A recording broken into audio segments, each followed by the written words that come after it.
Assalamualaikum warahmatullahi wabarakatuh.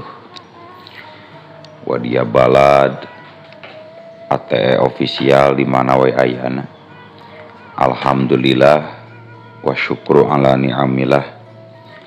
Kalawan diwuwuh ku qabul anu maha agung, dibarengan ku pangijabah anu maha kawasa, diiring ku kadeudeuh ka Nyaah Gusti anu maha suci, urang ayeuna dugi kadanget ayeuna masih keneh tiasa ditepang dangukeun deui dina acara anu matuh kamemet urang sadayana. Nyatana dina pagelaran dongeng Sunda jejer carita dongeng Rajapati di Puncak Suci. Ayeuna kantun bagian anuka opat welas nanya pamiarsa. Ieu dongeng mangrupikeun buah karyana Kang Asep Gun di Palihan Bandung Majalaya. Kangge Kang Asep Gun ngahaturkeun rewu nuhun laksa ketika bingahan, rehna parantos ngintunkeun naskah sakaligus ngawidian mamang kangge medar ieu dongeng dina channel ATE official ieu. Atuh sumangga kanu teu acan subscribe geura subscribe heula. Ngarah langkung pogot sareng langkung semangat deui kasih mamangna dina enggoning medar ieu dongengna. Ning hilap di like di komennya nu saseueur-seueurna. Lainna naon? Mamang masuk bingah kitunya. Upami maosan komentar-komentar ti para wargi sadayana teh. Kalintang bingahna deui upami mah link video mamang ieu dipanggeserkeun atanapi dipangbagikeun. Atuh ngaran teu nyangkolong tingkana waktos sumangga. Ayeuna mah urang lajengkeun deui dongeng Rajapati di Puncak Suci bagian anuka opat welasna. Kumaha salajengna? Sor cikopina, betor simutna, pagan heula tali kolorna, bisi morosot, merezel, morozol, uzelan di tengah zalan. Tumpak dung dung tes.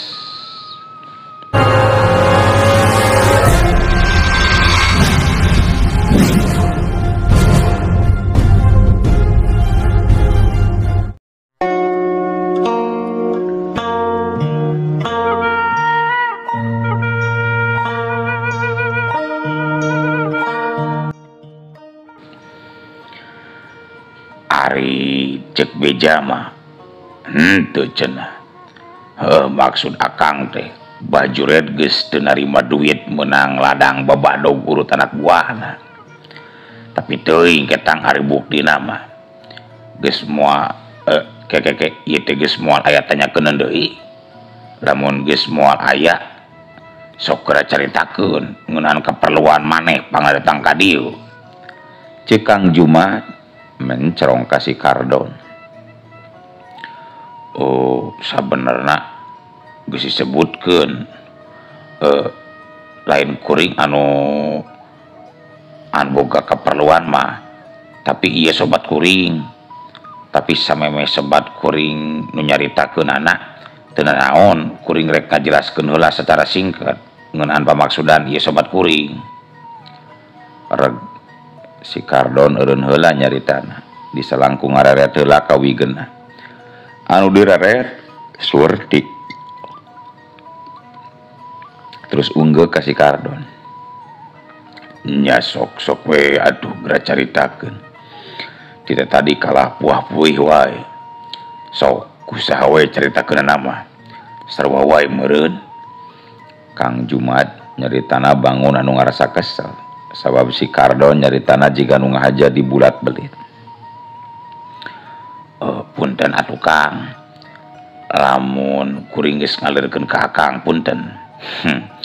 Jadi intina mah kieu Kang, tah ieu sobat kuring nu ngaran Wigeuna aya perlu ka akang ngeunaan bajuret anu keur waktu sabaraha taun ka tukang teh kungsi dibui di pangbuian anu kabeneran di dinya. Anu bener nu kabeneran di dinya aya 2 urang jalma tahanan anu ngaras anu mergasa ka bapana Wigena. Maksudna Wigena teh taya lian hayang tunyatanya ngeunaan eta dua tahanan ka Bajuret gitu tah. Nasaha kitu bapana ieu Jang Wigena anu geus dipergasa ku dua urang tahanan anu sasel jeung Bajuret basa waktu harita teh saha? Kang Jumat jadi ngerasa penasaran. Ari akang kungsi ngadenge kejadian kurang leuwih 12 atawa 13 tahun ka tukang ngeunaan aya saurang tukang ojek anu dibegal di palebasa sakancil tug nepi ka dibinasana. Pernah ngadenge teu? Nya lain ngadenge deui atuh. Akang oge milu mantuan neangan di walungan. Nya anu urang lembur paseh teh lain. Kabeneran waktu harita akang keur aya di dinya. Nya di lembur paseh. Terus milu neangan ka sasakancil. Neangan layona Kang Daman. Kang Daman ngaranna teh mun teu salah mah, bener teu? Terus kumaha kitu? Cek Kang Jumat tambah penasaran. Nya apanan eta anu dibegal nepi ka dibinasa ku begal anu duaan teh bapana ieu sobat kuring pisan. Jadi kacindekan nama Wigena teh hayang nyaho ngeunaan sasahana ngeunaan saha-sahana jeung kasang tukangna kadua begal anu kungsi sasel jeung Bajuret kitu tah Kang. Cek si Sardon rangkeun.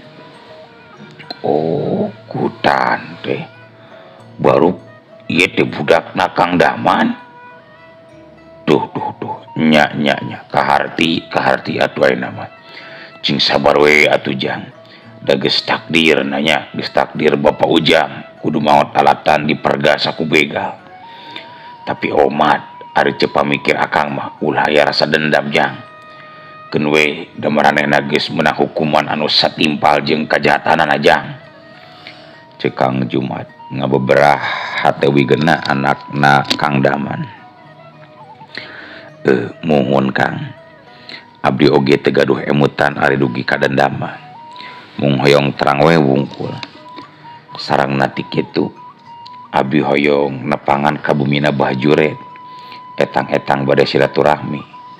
Sareng tadi saur Kardon teh nya hoyong terang ngeunaan ka sang tukangna dua jalmi anu parantos nelasan pun bapa. Mamanawian we Bajuret tiasa maparin keterangan kitu wungkul abdi makang. Sekali deui sanes bade ngakalakeun atanapi bade ngalulugukeun kana ributan abdi makang. Ceuk Wigena teu nyaritakeun nu sabenerna anu dipalar sangkan Kang Jumat teu loba pananya deui ka manehna. Moal atuh Kang, maksud Wigena mah rek nepungan ka Bajuret deh hayang nyawe meureun ngunaan gambaran atawa dedegan dua begal anu geus nelasan pati bapakna kitu nya geunanya. Cek si Kardon ngiceupan ka Wigena. Nya bener kitu Don. Walan Wigena pondok. Nya alus atuh ari teu boga dendam. Iraha rek ka dituna. Maksud akang teh iraha rek ka lembur si Abah Juredna. Datara ka mana-mana Bajuret mah. Isukan we jigana Kang. Da geus peuting ayeuna mah. Di lembur naon cicingna tadi teh Kang? Lemburna Bajuret mah lemburna Bajuret mah ayeuna di lembur pangkalan anu kaasup ka desa Cibodas. Pokona pangwetana we imahna teh. Akang oge acan ari nyaba mah. Nya nyaba ka imahna Bajuret. Ngan ceuk sidikin cenah imahna anu tungtung wetan deket ka sawah. Cek Kang Jumat ngajelaskeun. Anu pamustunganana sanggeus meunang kaputusan jeung kasaluyuan sarupa kitu ti Kang Jumat. Tiluanana tuluy weh ngobrol ngaler ngidul salah dicaritakeun salah diguar meuni uplek. Pang-pang nama si Kardon jeung Wigena anu nanggap pangalaman Kang Jumat salila jadi anak buahna Bajuret. Nepi ka wanci tengah peuting kulantaran rek balik oge dicandat ku pribumi nyantukna Wigena jeung si Kardon ngadon mareuting di imahna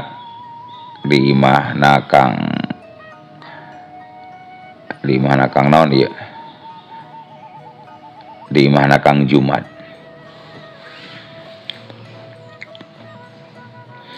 Gancangna carita kocapkeun waktu isukna rebun-rebun keneh Wigena jeung si Kardon geus araya di satengahing jalan.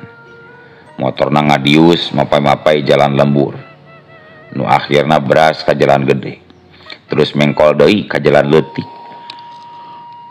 anu nyambungkeun jalan gede ka jalan leutik nuju ka lembur Bajuret nu katelah lembur Pangkalan. Teu kungsi meakeun waktu sajam oge si Kardon jeung Wigena geus narepi ka imah anu ditujuna.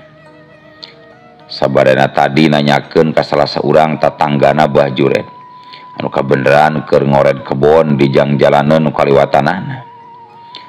Teu hese neangan da bener geuningan mencil imahna Bajuret malah lain mencil deui sabab tempat anu diimahan ku Bajuret ayana di tengah-tengah pasawahan pisan. Leuwih pantes nama disebut saung paragi tunggu pare meureun eta teh atawa sok disebut oge saung ranggon teh. Ari Bajuret cicing di dinyana sorangan ngahaja manehna hayang nyernakeun diri ngajauhan karamehan. Untungna ari keur jalan motor mah asup jalan nu ka imahna Bajuret teh sanggeus nyarandekeun motorna kana tihang sasampayan kabeneran motorna eueuh standaran deui. Si Kardon ngajanteng hareupeun golodog terus kaketrok bari pupuntenan. Punten bah, punten sampurasun, punten cenah cek si Kardon bari ngetrokan panteun. Teu lila antarana kadenge ti jero imah anu leumpang karasa ngarieg jiga anu dieudeukkeun ku lini. Mangga saha di luar temal ti nuju jero barang jeung nyarita kitu bray pantos saung muka lol saurang lalaki kolot ngacanteng hareupeun lawang. Paromanana mungguh matak pikasieun pikeun anu anyar nenjo. Kulit beungeutna garok jaba dekok deui. Kumis jeung janggot katut godegna bodas semu kuleuh nutupan sabagian beungeutna. Si Kardon anu keur ngajaga di lawang sajongjongan mah teu bisa nyarita. Panona katara molotot. Beungeutna jadi pias, sukuna mundur sabaraha lengkah ka tukang. Nempok kitu pok pribumi nu taya lian nyatana Bajuret nyarita. Kalah undur-unduran gitu geuningan. Si laing anu bieu bepuntenan bari ngetrokan pantau teh lain. Rek naon? Rek nyemah ka dewe? Tanya Bajuret. Senajan sakitu geus kolot bari jeung geus insap oge. Tapi ari ngomongna mah angger we kasar garihal. Teu bisa lemes jeung teu bisa leuleuy. Sanajan sieun oge antuk napok si Kardon nyarita.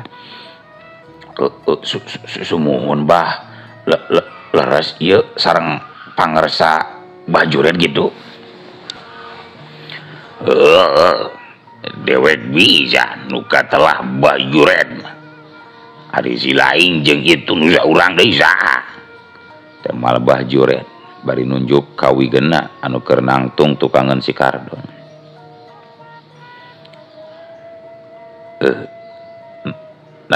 Nepangkeun abdi pun Kardon bah sareng itu sobat abdi wastana Wigena abdi duaan teh ti lembur Pase ngahaja we ka dieu bari nepangan ka Abah punten sateu acana biling awagal imah bah. Dina naon rek Kardun oge sok garazu ulah ngajaran tang we di luar bisi mayar ke naon gede katempuh ku tetangga asup cek Bajuret nita asup ka si Kardon jeung Wigena. Sanggeus aya pangaku ti pribumi kitu mah si Kardon jeung Wigena teu ngalilakeun deui. Kalacat we maranehna ting kalacat unggah ka jero imah. Gek duanana dariuk dina amparan samak anu geus nyampak ngagelar di patengahan. Sabenerna henteu pas oge disebut patengahan imah. Sabab geuning di jerona ge eueuh rohangan sejena deui. Ngageblang we jika wangunan masjid taya rohangan kamar atau rohangan sejena. Urang mana sari laing duaan teh. Oh deui ngaranna urang mana? Tanya Bah Juret basa geus diuk silih sang hareupan jeung semana. Abdi duaan ti lembur paseh bah. Terang bumina abah di dieu teh ti Kang Jumat urang lembur loa. Cenah mah anjeunna teh tilas anak buah abah. Oh lembur bazenya nya syukur atuh. Geuning ilaing wow kasih Jumat baraya atawa kawan biasa. Rerencangan biasa we bah. Terus dianggap sepuh ku abdi mah Kang Jumat teh. Walon si Kardon ngajelaskeun. Alus adu ari kitu mah. Mah ayeuna si Jumat geus bale hirupna. Bejakeun kitu.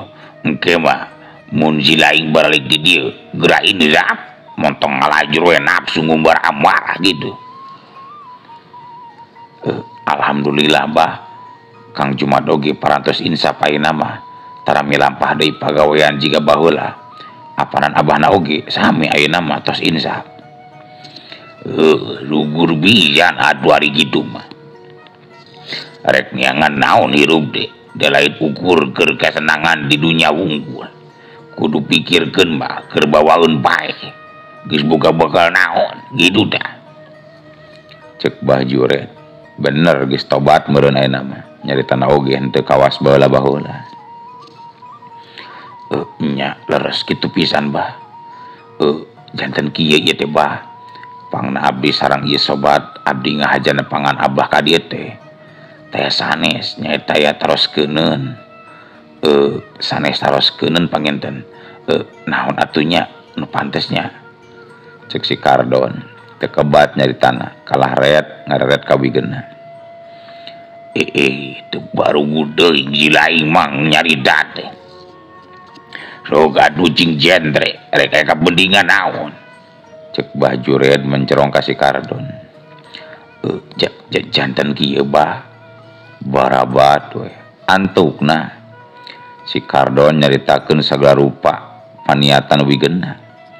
Pangna ngadatangan ka Bah Juret dicaritakeun oge ngeunaan bapana Wigena anu geus maot dibinasa ku begal. Nyatana ku si Keman jeung si Jalal sawatara taun ka tukang. Sanggeus dicaritakeun sacara gemet pok si Kardon mungkas guaran caritaanana. Tah kitu bah. Jadi supados langkung jentre manggawe ieu tah pun sobat anu bade ngajelaskeun nama sok atuh nyarita mana teh geuna. Cenah cek si Kardon bari nyigeung kana leungeun Wigena anu keur diuk gigireunana. Wigena rada nyangkatkeun beungeut dibarengan ku dedeheman heula. Antukna pok Wigena ngamitian nyarita ka Bah Juret. Nepangkeun abdi Wigena bah. Leres pisan sadayana anu dicarioskeun ku rerencangan abdi tadi teh. Anu pamaksadan abdi mah pangna dongkap ka abah teh. Teh sanes abdi hoyong aya gambaran ngeunaan jalmi anu ti payun kantos ngahiji di lebet pangberokan sareng abah. Nyaeta dua urang jalma anu parantos matenipun bapa. Kirang langkung sabaraha taun kat pengker. Kitu manawi bah. Wigena ngeureunkeun heula caritanana diselangkung ngareret kana beungeut Bah Juret. Di sajeroning cacaritana Wigena terus tungkul teu wani endang. Bah Juret sajongjongan jadi ngahulang ngaraga menang ngadenge caritan kitu ti Wigena teh. Katampo sirahna unggut-unggutan terus gogodeg terus deui ku mecrek. Wigena teu akan teruskeun nyarita mahena ngeluk deui kawas tadi. Ari si Kardon manehna rutret ngabagi reret sakapeung ngitenan kana parubahan paroman beungeut baju ret red deui ka wigeunna anu diuk gigireunana bari tungkul terila kadenge baju red nyarita ditujukeun ka wigeunna Gardi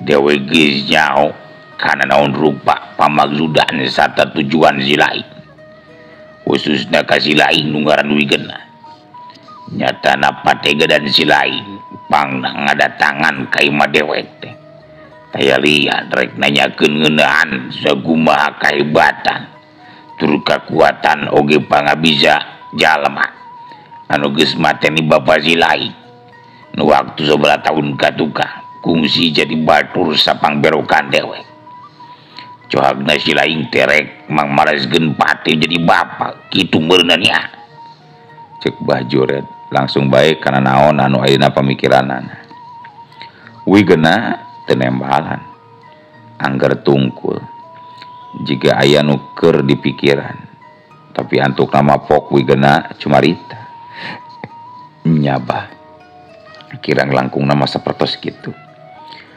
nya numutkeun abah kumaha eta dua jalma anu namina si Keman jeung si Jalal teh cek wigeuna mimiti ngedalkeun isi hatena ka Bajoret kumaha naon maksud si lain teh wigeuna Bajoret malik tumanya hayang leuwih jentrek ngeunaan maksud caritan wigeuna nya muhun maksud abdi teh ngeunaan ilmu panemu sareng kawadukanana eta dua jalma wigeuna ngajelaskeun lumayan maranehna teu bisa dianggap enteng dina urusan ilmu kawadukan jeung kadugalan nama anu matak di pangberokanana jadi gegedugna oge hebat ukur-ukur dewek wungkul bisa dipereukeun jeung dielekeunana teh lain dewek ujub dan memang gitu kanyataanana tah sanggeusna dewek kaluar nyamaranehna nu ngawasa di para tahanan kitu tah lamun si lain boga karep hayang males kanyeri hayang malas bati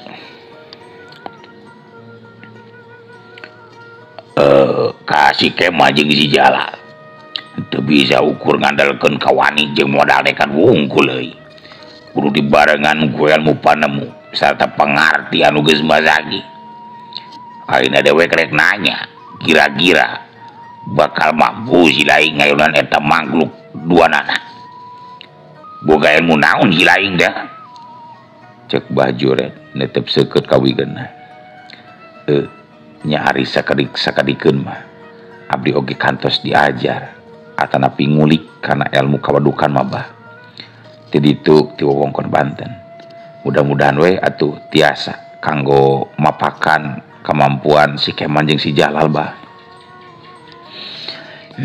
ajan mai can mai euy karena naon ari ukur rek sasoroko jeung unggul mah sabab si Keman jeung si Jalal keur sawatara ieu nurutkeun panempo panon batin dewek mah lain tandingan si lain malah najan kuduan jeung si Kordon oge moal mampu ari kudu ngelekeun si Keman jeung si Jalal mah deuleu cek Bajoret negrakeun panempo batina ka wigeuna teh nyarita deui red manehna ngareret ka si Kardon anu diuk gigireunana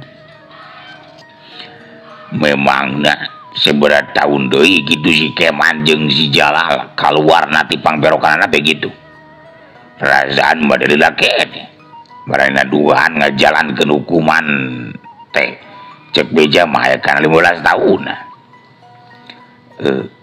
kirang langkung satahunan deui bah upami telepat mah paling oge 3 sasihan deui numutkeun etangan abdi mah jab wigeunna memang da manehna mah ngitung tu miti si Keman jeung si Jalal arasup kana obag tug nepi ka waktu harita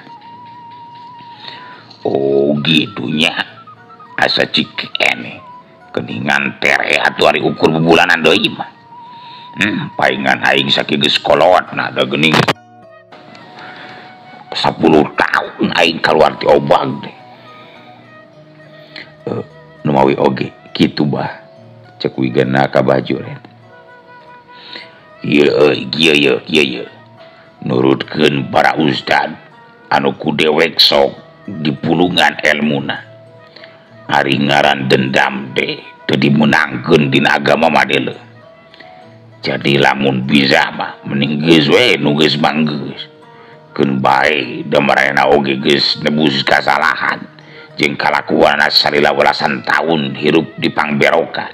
Kitu nurutkeun dewek madele wigena. Mohon abdi oge terang ari kapala bahdinya nama bah. Mung apanan urang salaku umat anu tumut kana parentahna diwajibkeun pikeun merangan sagala rupi kadzaliman sareng kajahatan anu aya di alam dunia ieu bah. Tah abdi insyaallah gaduh patekadan kanggo ngajalankeun eta parentah bah. Cek wigena ngajadikeun Bajuret jadi ngahuleng ngadenge jawaban anu saperti kitu. Tapi telila oge pok Bajuret nyarita. Bener. Memang dewek oge nyaho karena keterangan eta mah. Ngalamun deui salah, apana dibagi tilu rupa eta teh. Dibagi tilu rupa merangan kadoliman teh. Nu kahiji di mana-mana anjeun nempo tindak laku kajahatan, cegah ku kekuatan. Nu kadua cegah ku omongan, ku lisan. Nu katiluna nyatana ku hate. Kitu nu katarima ku dewek meuy. Tah jadi teu ngandung hardi urang anu kudu turun langsung pikeun ngabasmina deuleu. Apanan geus aya tugasna sewang-sewangan. Nu kahiji tadi anu nyegah ku kakuatan. Pan eta tugasna pamarentah anu boga aturan jeung hukum loyu jeung anu berlaku di negara urang. Atuh nu kaduana anu nyagah koleta nyatana nya tugasna para penceramah, tukang-tukang dakwah, bara kiai jeung pamuka-pamuka agama. Nya paling oge urang mah salaku rakyat biasa teu naon kanu katilu oge nyatana ku hate teu ngarojong kana kajahatan jeung kamungkaran tadi teh. Bajuret nerangkeun panjang lebar nurutkeun anu dikanyahona ku dirina.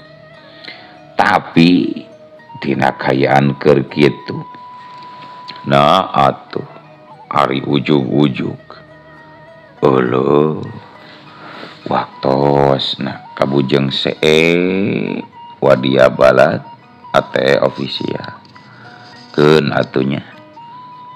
Ieu dongeng teh urang cekapkeun heula we dugi ka dieu. Insyaallah enjing pageto baris dilanjutkeun teh. Ku kitu ku kieuna mamang sejamit mungkur amit mundur ti payunan para wargi sadayana. Hayu. Assalamualaikum warahmatullahi wabarakatuh.